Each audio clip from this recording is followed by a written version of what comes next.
আজি আপোনালোকৰ মাজত আলোচনা কৰিবলৈ ওলাইছো কোৰ্স 503 অ্যাসাইনমেন্ট 2 কোশ্চেন নম্বৰ 1 ৰ উত্তৰসমূহ মই এই অ্যাসাইনমেন্টবোৰ আপোনালোকৰ লগত শেয়াৰ কৰাৰ এটাই উদ্দেশ্য যে মই কেৱল ইউটিউব চেনেলত চাই আহিছো বহুতে 503 ৰ উত্তৰসমূহ পোৱা নাই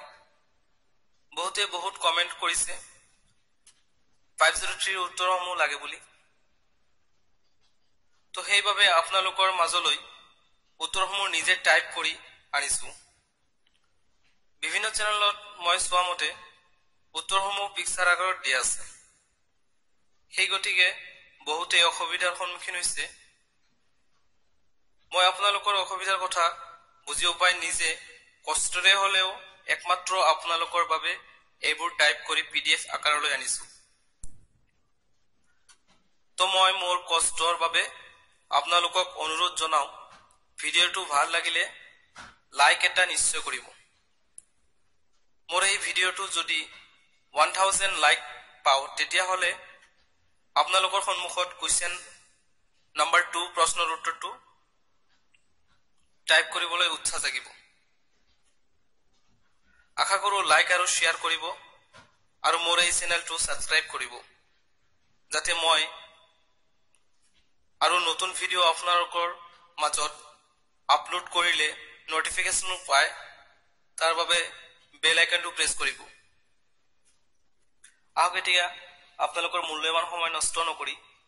প্ৰশ্নৰ উত্তৰলৈ যাও এয়া হল কোৰ্স 503 অ্যাসাইনমেন্ট 1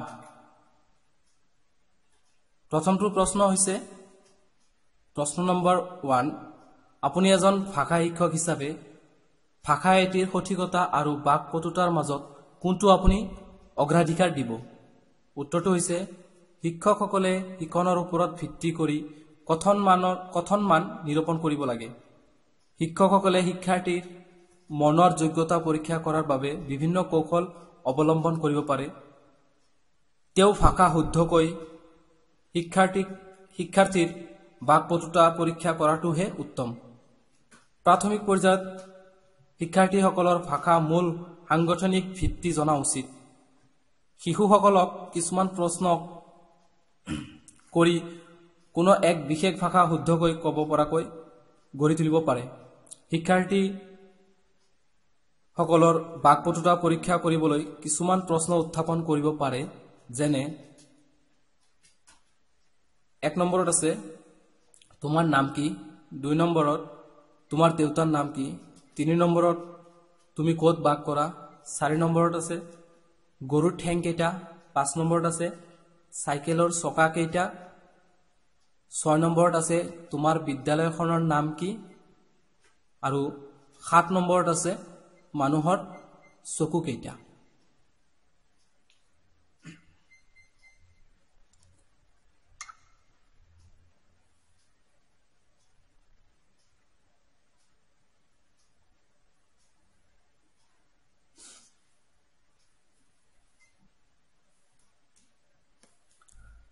প্ৰাথমিক পৰ্যায়ত শিশুসকলক কিছুমান প্ৰশ্ন শিক্ষকসকলে সুধিব নালাগে যিবোৰ তেওঁলোকে ভাবি উত্তৰ দিবলগীয়া হয় যিবোৰ প্ৰশ্নৰ উত্তৰ শিক্ষাৰ্থীৰ বাস্তৱ পৰিৱেশৰ লগত জড়িত সেইবোৰৰ ওপৰত শিক্ষকে গুৰুত্ব দিব লাগে যাতে শিশুৱে সহজে উত্তৰ দিব পাৰে ইয়াৰ পৰাই শিক্ষাৰ্থীসকলে উত্তৰটো অন্তৰ্নিহিত হৈ থকা অৰ্থটোক অধিক গুৰুত্ব দিয়াতকৈ ভাষাৰ সৈতে নিজকে জড়িত কৰিবলৈ সুবিধা পাব ভাষাৰ অন্তৰ্নিহিত বোজা যিমানেই কমিব সিমানেই ভাষা ক'বলৈ উৎসাহিত হ'ব শিক্ষকসকলে কথিত ভাষাটোৰ ব্যাকৰণ আৰু শুদ্ধ উচ্চাৰণকৈ কথনৰ ওপৰত গুৰুত্ব দিব লাগে কথন দক্ষতা অহাৰ পিছত শিক্ষাৰ্থীজনে নিজৰ প্ৰচেষ্টাৰে ভাষাটো সঠিকতা আৰু বাকপটুতাৰ উন্নত কৰিবলৈ সক্ষম হ'ব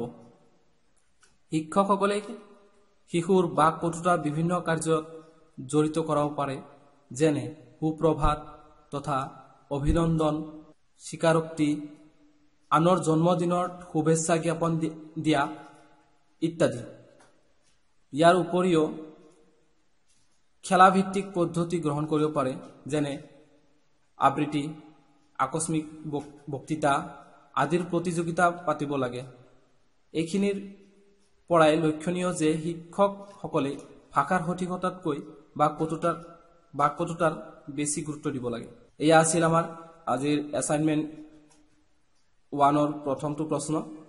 তো বন্ধুসকল, যদি মোৰ এই ভিডিঅ'টো আপোনালোকৰ ভাল লাগি থাকে তেতিয়াহ'লে আপোনালোকে লাইক এটা নিশ্চয় কৰিব, আৰু মোৰ চেনেলটোৰ নাম হৈছে SI ফ্ৰীডম। মোৰ চেনেলটো আপোনালোকে ছাবস্ক্ৰাইব কৰক, লগতে বেল আইকনটো প্ৰেছ কৰক, কাৰণ যেতিয়া আমি নতুন এটা ভিডিঅ' আপলোড কৰিম তেতিয়া আপোনালোকে নটিফিকেশ্যনটো পাই যাব। তো মোৰ ভিডিঅ'টো চোৱাৰ বাবে আপোনালোকক অশেষ ধন্যবাদ। Have a nice day.